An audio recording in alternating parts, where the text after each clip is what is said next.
대만과 미국의 관계가 아주 이상하게 변했습니다. 마오쩌둥은 사실 쫓겨날 뻔했지만 대약진 운동, 문화대혁명, 진짜 거의 수천만 명이 아사로 죽었다고 하는 이 비극적인 역사가 반복됐잖아요. 자기가 어떻게 하면 권력을 지킬 수 있을까? 문제는 미국과 대만이 이렇게 단교를 하니까 다른 나라들도 이제 중국 편에 붙기 시작한 거예요. 가장 마지막까지 버틴 게 바로 이제 한국이었습니다. 영원한 친구도 없고 영원한 적도 없는데 금문도는 중국의 관광지가 되었다. 금문도의 특산품이라 할 수 있는 포탄 칼이 있어요. 금문도 지하에는 아주 거미줄처럼 쳐진 이제 터널들이 생겼는데 고량주를 여기서 수송시키면 되겠구나 해서 금원 고량주가 아주 유명합니다. 대만과 중국의 관계가 이제 한국과 북한의 관계랑 이 매우 다른 거 이렇게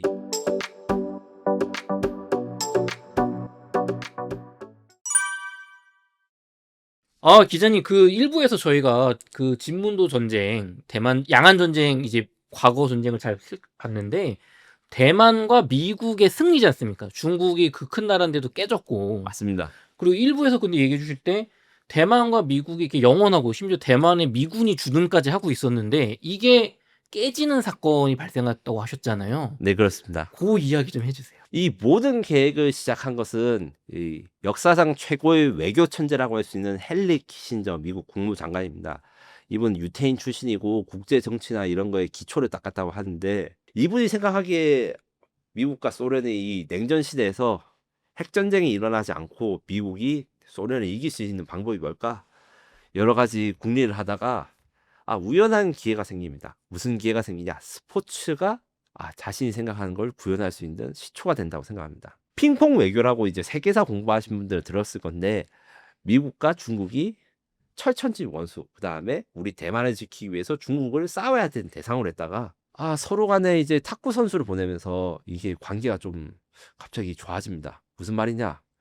1971년에 일본 나고야 세계 탁구 선수권 기점으로 미국과 중국의 탁구 선수들이 이렇게 대결을 하면서 이제 같이 접촉을 하게 되는데 요거를 키신저가 외교적인 기회로 삼아서 핑퐁 외교, 그러니까 탁구 선수들끼리 스포츠 외교를 해서 중국과 미국이 가까워지자 이렇게 생각했습니다. 왜 이런 일이 벌어졌는지 알기 쉽게 설명을 드리자면 쉽게 말해서 소련의 가장 큰 단점은 예나 지금이나 가까운 나라들이랑 친하지가 않아요. 왜냐? 소련은 세계에서 제일 큰 국가, 지금 러시아도 영토가 제일 크잖아요. 하지만 국가가 크면 이 땅 네가 가져 이렇게 말을 하지 않고 많으면 많을수록 욕심이 생깁니다. 지금 사실 우크라이나 전쟁도 결국에는 영토에 대한 욕심, 영토를 좀 확장해야 된다 욕심 때문에 전쟁이 난 건 아닌데 이게 문제는 같은 공산주의 국가인 중국과 러시아도 이 문제 때문에 사이가 좋지 않았어요. 중국과 소련의 국경 분쟁으로 그 우수리강 근처에 가지고 이제 러시아 국경 수비대랑 중국군이 싸워가지고 막 사람도 죽고 이렇게 유혈 사태가 벌어져서 중국과 러시아의 관계가 최악으로 치닫습니다. 여기다 플러스 중국의 내부 사정도 있어요.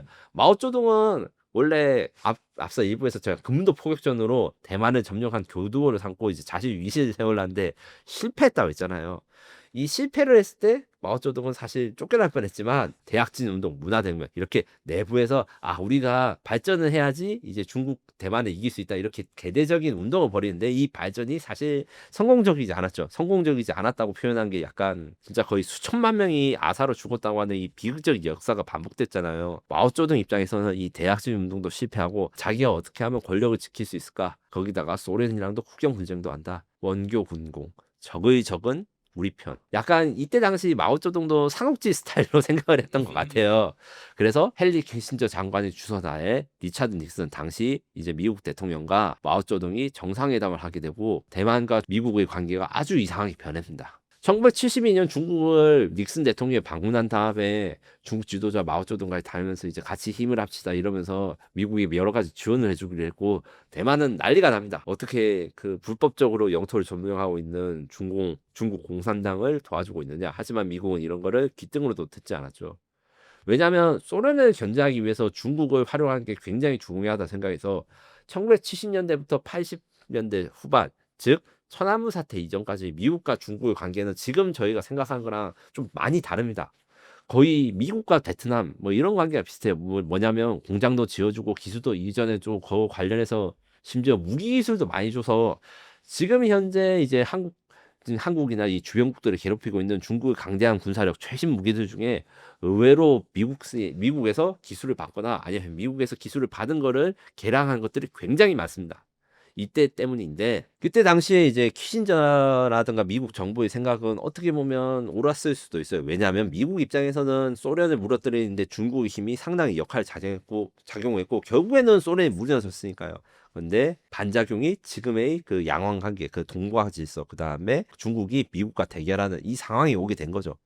당시에 좋다고 해가지고 이제 그게 영원히 좋은 일이라고 할 수가 없는 대표적인 사례인데 결국 이런 계속된 것에 1979년에 리처드 닉슨은 대만과의 단교 선언을 하고 대만 방위 조약을 일방적으로 포기하게 됩니다. 이때 정말 대만 사람들의 충격은 상상을 초월했는데 문제는 미국과 대만이 이렇게 단교를 하니까 다른 나라들도 이제 중국 편에 붙기 시작한 거예요. 일본도 그렇고 동아시아에서 원래는 민주주의 동맹이라 불렀던 그러니까 공산당과 싸우고 있던 대한민국, 일본, 대만 여러 국가들이 이제 다 중국 편에 불러옵니다. 그 중에서 가장 마지막까지 버틴 게 바로 이제 한국이었습니다. 한중국 국교 수립은 노태우 대통령 때 이루어진 건데 이때 전까지만 해도 사실은 중국에 수교를 안 하는 마지막 나라로 한국이 거의 남아 있을 거라는 이야기를 많이 했었어요. 하지만 이 북한과의 문제가 있었습니다. 그러니까 북한을 외교적으로 중국과 단절시키기 위해서 그리고 북한과 중국과의 관계가 뭐 같은 6.25 전쟁을 치고 혈맹이라 했지만 사실 트러블이 많았거든요. 이런 것들을 해결하기 위해서 노태우 대통령이 중국한테 접근하는 걸 생각 이야기를 했고 요때 대만과 한국과의 관계가 단교가 됩니다. 다만 이게 빠져나온 타이밍이 문제였어요. 지금 뭐 유튜브 검색하시면 왜 대만은 한국 사람들 싫어하나 뭐 이렇게 막 이제 이야기 많이 나오고 대만이 이제 배신자라고 하는데 뭐 실제로 모든 대만 사람들이 한국을 당연히 이제 싫어하는 건 아니고 좋아하는 사람도 있고 싫어하는 사람도 있죠. 다만 아직도 요때 대만이 대한민국이 대만과 단교하고 중국과 이제 수교를 맺은 것에 대해서 아주 불만이라든가 아쉽다고 혹은 그게 잘못됐다 말하는 사람이 있어요. 왜냐? 일본도 단교를 했고 주변 국가들 다 단교를 했는데 우리가 가장 마지막으로 하니까 이게 사실은 우리 입장에서는 제일 많이 대만을 봐줘서 제가 마지막까지 남아있었다 이렇게 표현을 할 수 있는데 대만 입장에서는 야 니까지 가면 어떡해 그리고 제일 마지막에 간 애들한테 쉽게 말해서 어그로가 끌린 상황이었던 거죠. 요 상황이 지금도 사실 대만과 한국과의 관계에 좀 어느 정도 영향을 미치고 일부 대만 사람들이 혐한이라고 하죠. 혐한 컨텐츠 한국 사람들 싫어한다 하는데 실제로 대만에 가보면 이게 모든 사람이 그런 거 아닙니다. 그 한때 뭐 일본 사람들 전부 뭐 한국 싫어하고 막 이 독도는 일본 땅인데 막 어거지로 한다 했는 거 실제로 정작 여행을 갔을 때 저희는 그런 거 전혀 못 느끼잖아요. 요렇기 때문에 모든 사람이 대만에 뭐 혐한 뭐 이렇게 가는 것은 아니나 요때의 외교 관계나 이런 선택 때문에 우리나라가 특별히 대만과 한국의 관계가 좀 많이 실망스러웠다 이렇게 말한 것도 사실입니다. 하지만 우리 입장에서는 이때 당시에 북한을 견제하고 이기고 그 다음에 유엔 가입이라든가 이런 여러 가지 문제를 해결하기 위해서 어쩔 수 없이 중국과 손을 잡았던 것도 지금 냉엄한 국제사회 영원한 친구도 없고 영원한 적도 없는데 적의 적은 내 친구고 지금의 적의 내일의 친구가 될 수 있다. 요게 지금 사실 그 트럼프 정부의 국제 정세와도 맞닿아 있지 않습니까? 역사는 이런 게 계속 반복되는 것 같습니다. 그 기자님, 그럼 진문도는 그 이후에 어떻게 좀 그 결론이 나게 되나요? 진문도가 지금 이제 대만과 중국과의 관계도 그 뒤에 많이 바뀌게 됩니다. 대만과 미국과의 지금 관계 이제 상호 방위 조약이 없어지고 이러니까 또 그다음에 마오쩌둥이 죽고 난 다음에 등소평이 되면서 대만과 중국과의 관계도 약간 더 유야적이 되고 지금 현재 보시면 지금 금문도에서 이제 중국 본토 샤먼을 바라보는 게 되는데 샤먼과 금문도 사이에 배가 생기고 중국 관광객들이 굉장히 많이 생깁니다. 지금 현재 금문도의 특산품이라 할 수 있는 포탄 칼이 있어요. 뭐냐면 제가 일부에서 말씀드린 대로 포탄이 47만 발이 떨어져 가지고 아직도 불발탄들이 엄청나게 많습니다. 이 포탄을 금문도에 있는 장인들이 깎아내 가지고 칼로 만든 게 아주 명품 취급받고 대만 사람 물론 중국 사람들도 요거를 아주 좋아한대요. 자기가 포탄을 써 가지고 그걸로 자기네들 칼로 쓴 게 좀 웃기긴 한데 뭐 멘탈이 좀 다르다고 볼 수 있죠. 이래가지고 금문도는 중국의 관광지가 되었다. 두 번째로 이제 금문도의 특산물이 금문 고량주가 생겼습니다. 일부에서 말씀드린 대로 그 중국의 대규모 폭격을 막기 위해서 금문도 지하에는 아주 거미줄처럼 쳐진 이제 터널들이 생겼는데 이 터널들이 전쟁이 끝나고 난 다음에 사용처를 찾다가 이게 아주 이제 온도가 낮고 보존하기 쉬워서 고량주를 여기서 숙성시키면 되겠구나 해서 금문 고량주가 아주 유명합니다.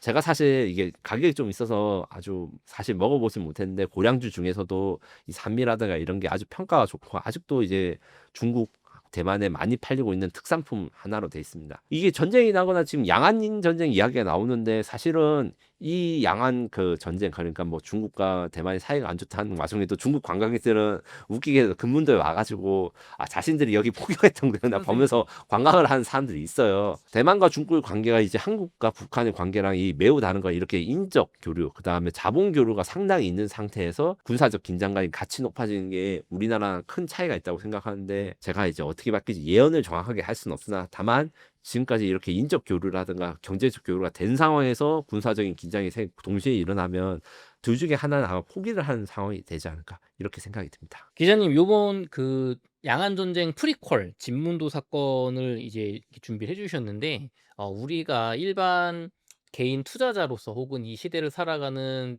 개인으로서 얻을 수 있는 교훈 혹은 어떤 배울 수 있는 점은 뭐가 있을까요? 첫 번째로 일단 일반적인 이야기, 삶의 이야기를 하자면 전쟁사를 보다 보면 이 불가능을 가능으로 만든 이야기가 굉장히 많고 그 가능의 요소, 가능한 힘에는 인간의 의지가 굉장히 중요합니다. 44만 발의 포탄을 아주 코딱지만한 섬에 들었는데도 이렇게 저항을 포기하지 않고 살아남은 거는 사실은 가장 중요한 거는 뭐 미국이 지원을 해줘서 뭐 이렇게 말하는 것도 맞겠지만 단순히 그 포탄을 견뎌가지고 이게 대응 사격을 하고 견디는 거는 단순한 그 물적 이야기뿐만 아니라 정신력, 그 다음에 그 나라를 지키고자 하는 의지가 어떻게 그 실제로 나라를 지킬 수 있는지 잘 보여주는 것이었고 이때 당시 대만이 약간 무서우니까 철수할래 이렇게 했으면 미국이 도와줄라 해도 도와주지가 못했어요. 이런 의지가 그 나라를 지키는데 얼마나 중요한지 이거 좀 명심해 주셨으면 하는 게 바람이 있고 두 번째로 미국에 대한 생각입니다. 미국이 없었으면 금문도 포격전은 절대 이기지 못했고 미국의 도움이 아주 결정적이었다 이렇게 계속 말씀을 드렸는데 정작 또 미국은 나중에 되면 이제 동맹을 버리고 대만과의 관계나 대만 그 협정을 벌여가지고 중국이랑 수교를 맺잖아요. 앞으로도 당분간 미국의 절대 패권 그러니까 세계적인 패권을 잡을 것은 의심할 여지가 없습니다. 근데 트럼프 정부가 되고 나서 이제 주식 투자하신 분들은 특히 그럴 건데 정신이 없죠. 이게 적국한테는 친하게 지내고 아군한테는 막 갑자기 뭐 관세 내라고 협박을 하고 정신이 없습니다. 이 정신이 없는 게 트럼프 때문이 아닙니다. 무슨 말이냐면 미국은 그리고 제국은 항상 그들의 편과 아니면 이제 어떻게 협력 관계들을 변화시켜 왔고 이런 대한민국 같은 작은 나라들은 사실 이게 종속될 수밖에 없는 게 사실입니다. 물론 이제 마음 같아서는 우리가 이제 세상 국제 질서를 주도하고 막 이렇게 하고 싶지만 강대국이 있는 건 엄연한 사실이지 않습니까?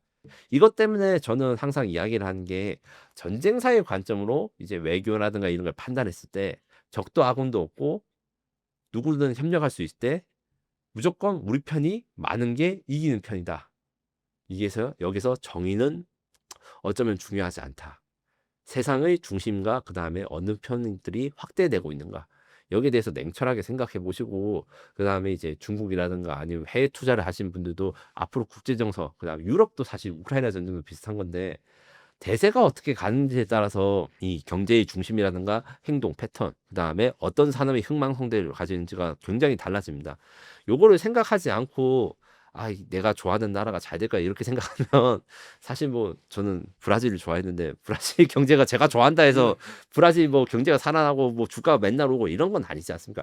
이 자신이 좋아하는 선호도 혹은 자신의 사상과 그 다음에 실제로 벌어지는 일들을 분리해서 냉철하게 판단하는 것이 그 누구한테도 중요하다. 저는 항상 이렇게 말씀드리고 싶습니다.